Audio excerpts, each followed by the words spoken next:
Is somebody else joining me? Daniela, is somebody else joining me? Is somebody else coming on stage with me? It's just me? Okay. There you go. There you go. That was a bit aggressive, wasn't it? I apologize. Let me just put this back. Okay. Hi. The jet lag is starting to set in. If I fall, does anybody have a glass of water?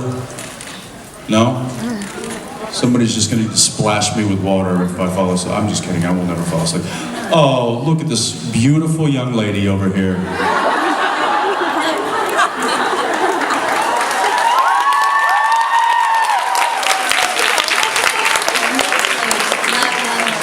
Do you have a question for me? Yes, please. Okay, what is it? One of my favourite episodes is on the head of a pin.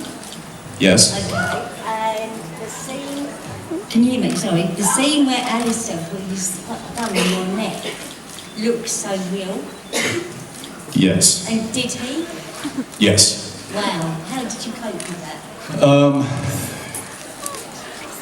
Chris, who was playing Alistair at the time, that was a very intense scene for both of us. And when you work with somebody like Chris, who is a very, very seasoned actor and very professional and really knows his craft, I often fell victim to becoming an audience within the scene, watching him work because he's that good. But you trust him, and he trusted me, and we knew that we could go a little further maybe than you normally would with the physicality of the scene because we trusted one another as actors. And that's kind of a cool trust to have with somebody. It's something that I have with Jared. It's something that I have with Misha, with Mark, with these guys. And it was something that I had with Chris. And so he and I kind of were able to take it to the next level because there was a trust, a mutual trust between the two of us. And so, yeah, so it was, the more real it is, the more, I think the better the performance can be because you're surrounding yourself with more lifelike elements that help the performance. So, yeah, that was... It did look real. What's that? It did look real. It did, well, because it was. Yeah. Wow. Well, thank you. Yeah, thank you very much. Okay. Hi there. Hey there. First of all, thank you for turning all the girls into zombies last Tuesday. We are still crying on the inside. And my question is there any book you would want to play the main character of if it was turned into a movie?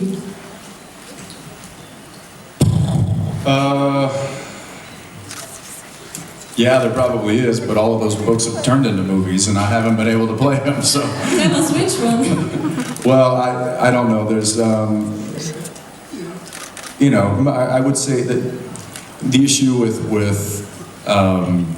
really good books is they get rights bought to them, and then they actually do get turned into movies, and then they cast those movies, and they are generally by film actors, and Jared and I have to stand by and watch those books get made into films, and those films go on to enter the theaters and make money, and that's, but that's fine.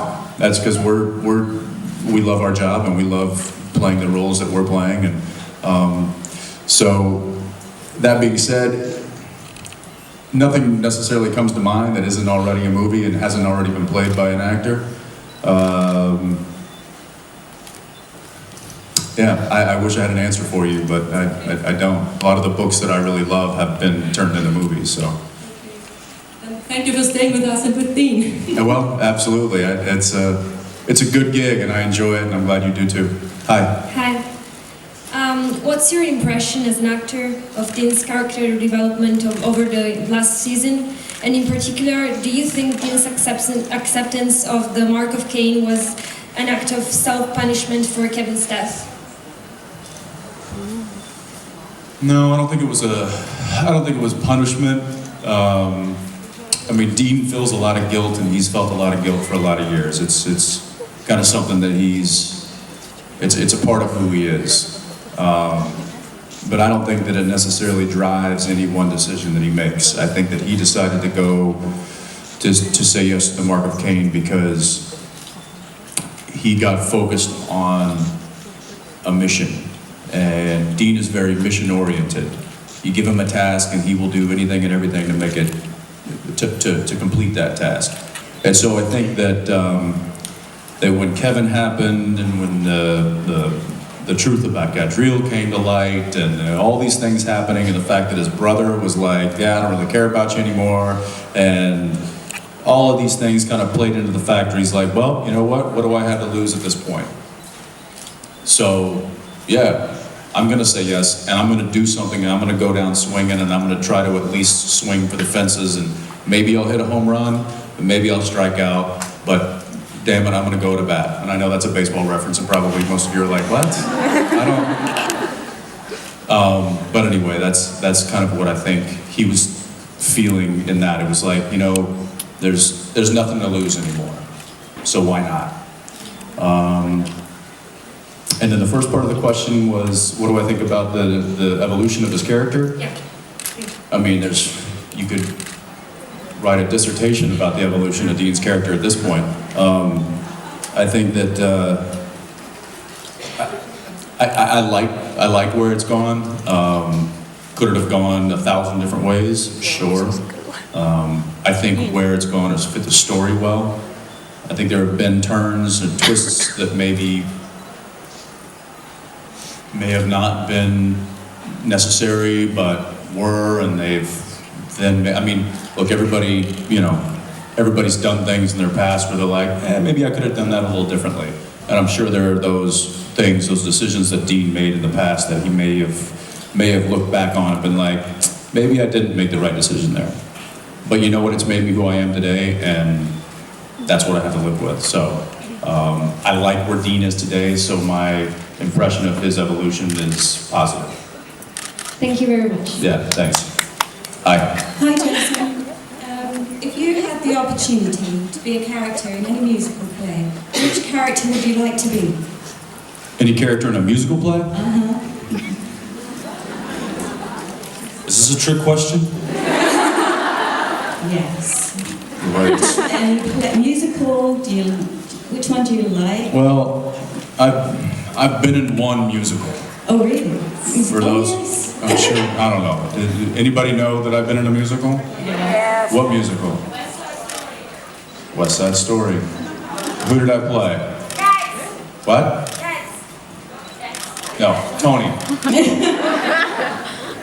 So, yeah, in my very early years, I played Tony in West Side Story, and that was the first and only time that I've done musical theater.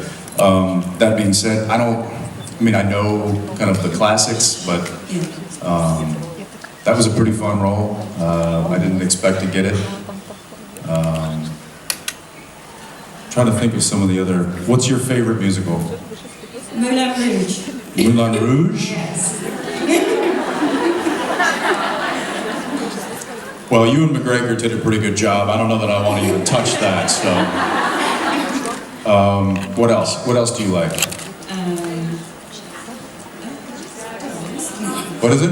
I like, the more Grease. I've been seeing that in the West End. And Okay. Oh, yeah. Just the oldie. Yeah, I don't know. I mean, there's no one character that I'm dying to play, you know. It's but if I got a chance to play Danny, or if I got a chance to play Jean Valjean, I don't know.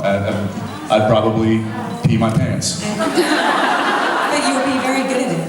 Well, thank you for the vote of confidence. I'm not so sure, but thanks. Hi. Hi.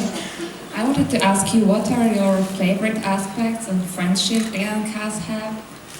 That Dean and Cass have? Yeah, especially in season 9. They didn't have much of a friendship to season 9, right? I mean, there wasn't a whole lot of Dean and Cass storyline in season 9. Personally, I kind of enjoyed that. I think the whole Dean and Cass thing has gotten a little out of proportion.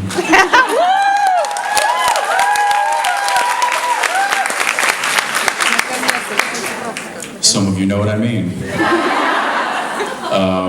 So I, you know, personally, Misha and I were a little glad that it you know,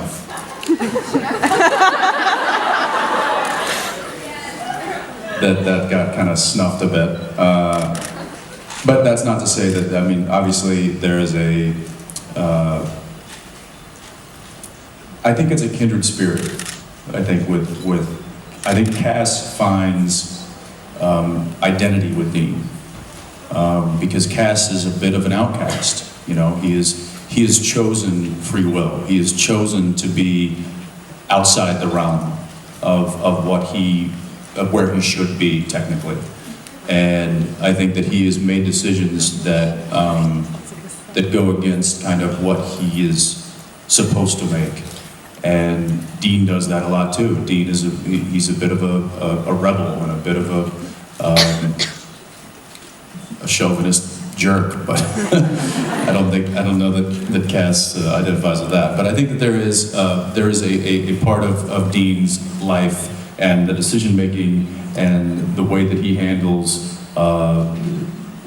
you know, the whole scenario of heaven and earth and hell and the apocalypse and purgatory and all of these things. He has a very clear kind of conscience about it. It's like there is right, there is wrong, there is black, there is white. It's very clear a lot of times to Dean. I mean, obviously things can muddle that, but for the most part, I think that that's what Cass can possibly identify with, and it helps him to make the decisions that he makes. So I think the kindred spirit is the relationship that they have.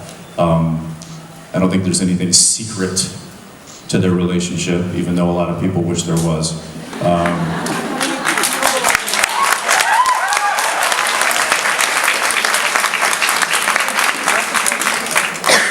And I certainly know that Misha and I don't play that, so.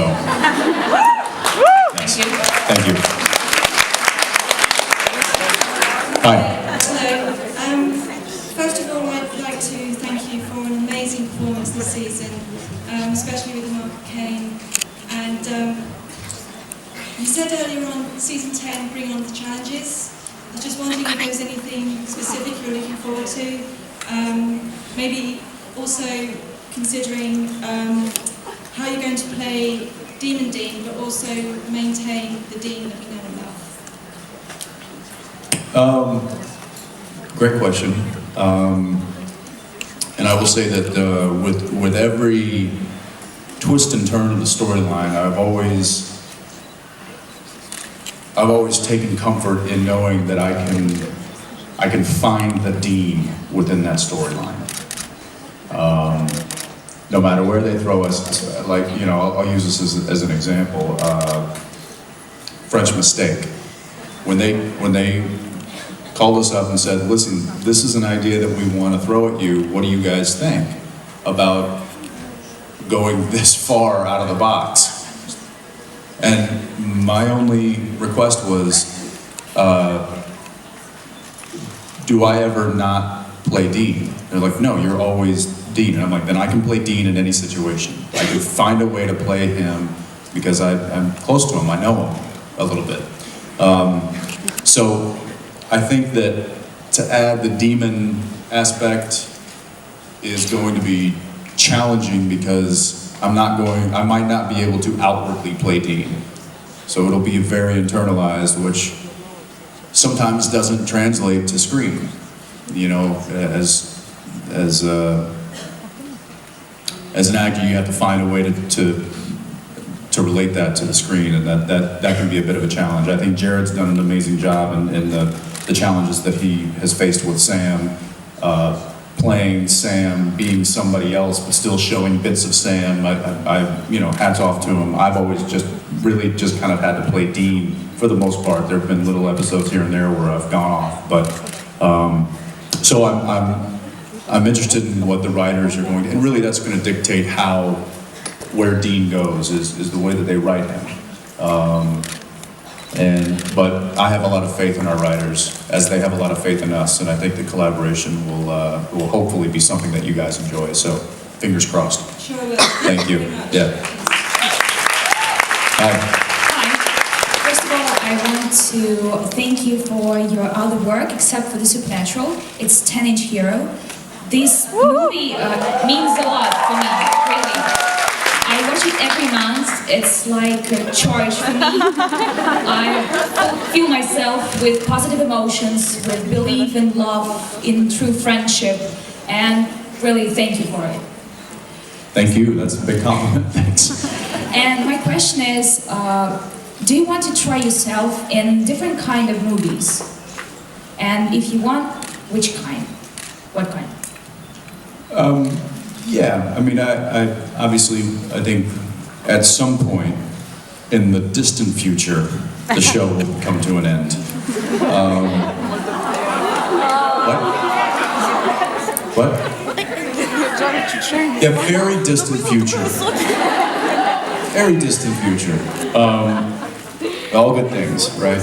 So, but yes, I mean, I don't know. I mean, I see movies now, and I you know, I'll see television series or read books or whatever, and identify with certain characters, or look at that character and be like, oh wow, that'd be a really challenging role to play, or that would be a really fun character to play,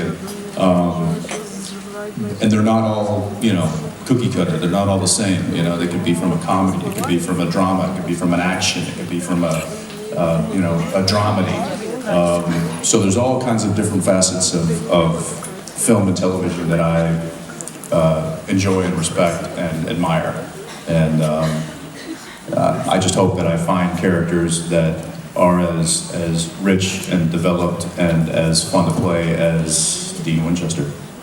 Thank you. Yeah, thanks.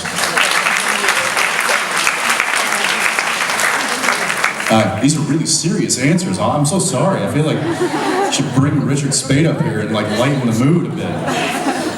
Tell me if I'm getting boring. I'm just gonna bore myself. No? No. You're too sweet. Hi. Go ahead. We hear a lot of stories about Misha being pranked by you and Jared. But we haven't heard anything about any other victims. Do you have some kind of criteria for a person to be pranked on, or is it just something about Misha? Yeah, it's just Misha. What is it about him? He's Misha. And what does it mean? I mean, his name is Misha. He let you do some kind of stuff to him, or what?